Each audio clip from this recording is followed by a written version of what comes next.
Groups provide a useful way to organize everything within your Logic Monitor account, and their functionality extends far beyond simply organization. Groups are a critical part of how Logic Monitor works. Most new Logic Monitor users take advantage of grouping their devices, but groups are not specific to devices. You can group every different type of resource within Logic Monitor to simplify workflows, simplify credentials management, and make it far easier to tune and route alerts. For this reason, it's very important to base your grouping strategy on your organizational structure. The larger your organization, the more important this becomes. To illustrate the point, let's take a look at how groups come into play in nearly all of Logic Monitor's workflows. One of the strongest examples is when you're adding new roles. Logic Monitor administrators can assign users limited view and manage permissions to certain resources within the account. It's recommended that this is done at the group level.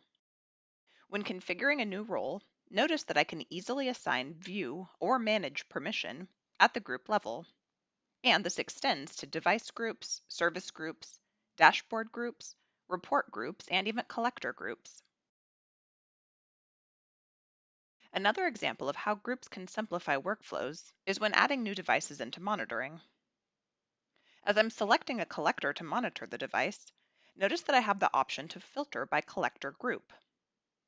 If I have my collectors grouped by region, location, or subnet, I can easily zero in on the collectors that will be able to communicate with this new device.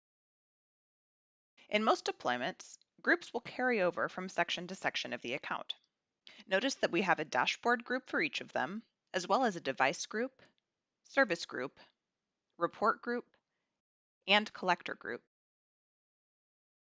Let's take a look at how groups also come into play in a few other areas of Logic Monitor. When building a new report, not only will you have the option to save the report into a particular report group, which will make it easier to find and run it in the future, but you can also specify a particular device group in the report parameters to make the report show data specific to the devices in that group. To run the same report against a different group of devices, you simply change the group field and save it as a new report. The same concept applies to dashboards.